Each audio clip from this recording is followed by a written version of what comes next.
भरतपुर नामक छोटे से शहर में रघु और मीरा बोलकर एक पति पत्नी रहते हैं।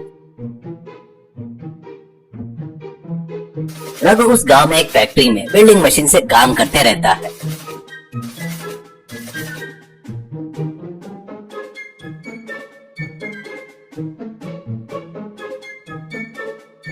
मीरा घर में स्टोव पर ही जबरदस्त तंदूरी चिकन बनाने वाली लड़की थी।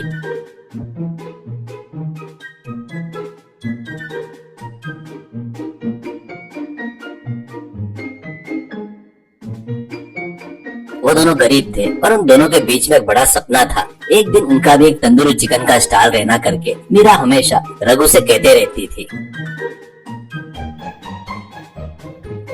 पर उन दोनों के सपने के बीच में आता था एक टूटा फूटा मिट्टी का चूल्हा। हर रोज शाम को रघु काम खत्म करके घर आते तक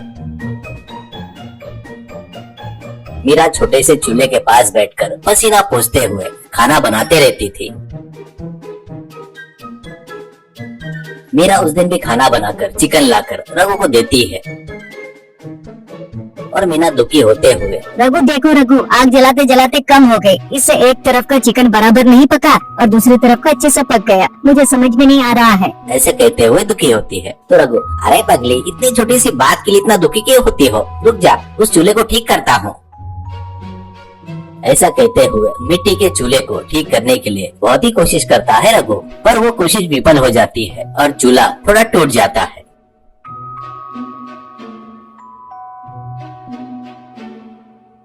उससे मीरा दुखी होते हुए, अरे रघु छोड़ दो रघु, कोई बात नहीं। मैं क्या तो खाना बनाकर, क्या तो नाम कमाना किचन, कुछ तो कहते हैं ना रेस्टोरेंट जैसे करके बेमतलब में बड़े बड़े सपने देखकर तुमको परेशान कर रही हूँ। नहीं, अब इस चूल्हे को छोड़ दो, जो है उससे ही उसके ऊपर ही पका लूंगी बस। कहकर दुखी होती है। वो सुनकर रघु हाथ पकड़कर, क्या मीरा, इसके लिए इतना दुखी क्यों हो रही हो? कैसे भी तुम पकाए सो खाना अपनी जिंदगी के लिए, ठीक है ना? तुम उसमें बहुत अच्छा पकाती हो, सक्सेस हुआ तो इतनी तकलीफ नहीं होगी ना? तू दुखी मत हो, मैं कुछ तो भी करूँगा ना, ऐसा कहता है। रघु और मीरा के घर के सामने सुरेश बोलकर एक छोटा सा तंदूरी स्टॉल चलाने वाला रहता है।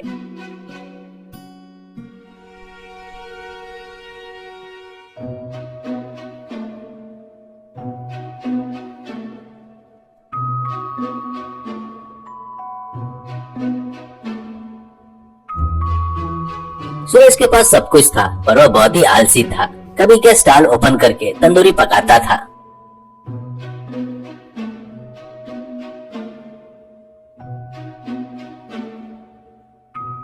एक दिन मीरा सुरेश के पास जाकर,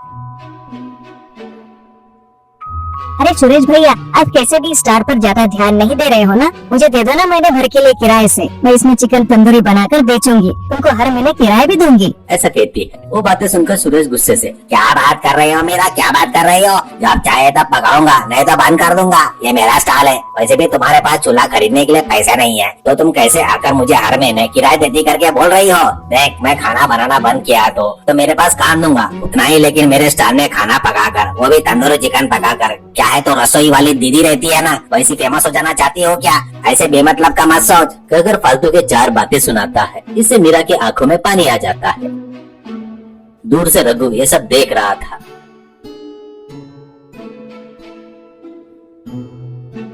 घर आने के बाद मीरा मायूस होकर बैठ जाती है।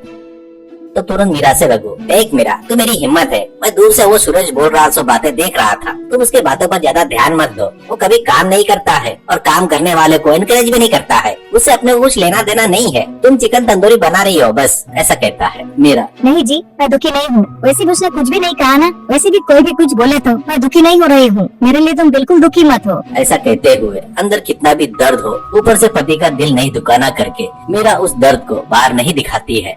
पर रघु अपने मन में, अरे पगली, मेरे लिए कितना सोच रही हो? तुम्हारे लिए कुछ तो भी करूंगा करके सोचते हुए वो दिन वैसे ही गुजर जाता है।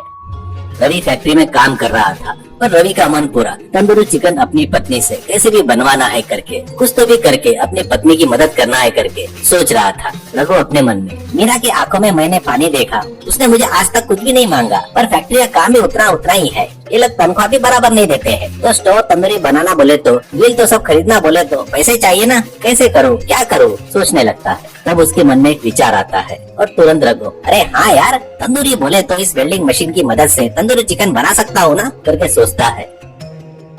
और शाम को घर आता है और मीरा को बुलाता है।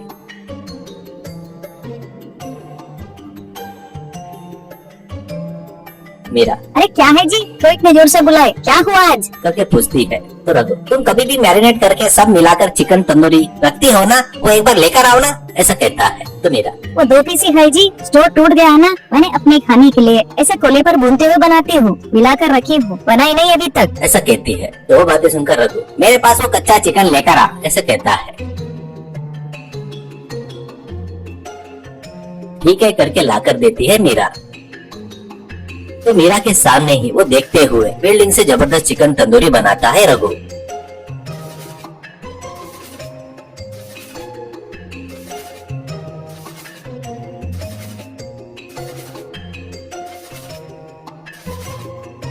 वो देखकर मीरा की आंखें चमकने लगती है, उसको आश्चर्य होता है।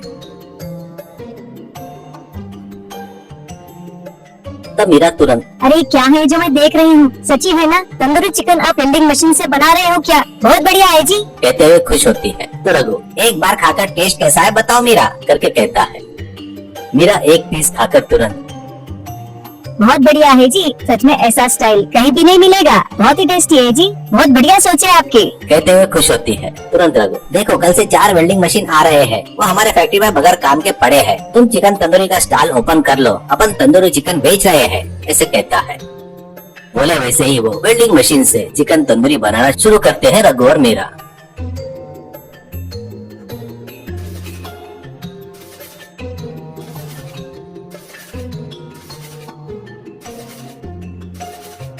तो ये सब सुरेश को पता चल जाता है।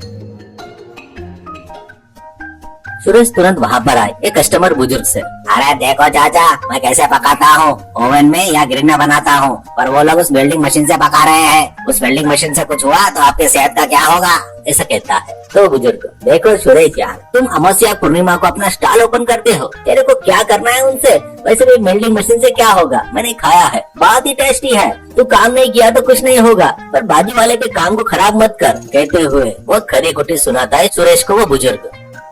ये सब मीरा और रघु देखकर हंसने लगते हैं। तो सुरेश गुस्से से वहाँ से चला जाता है।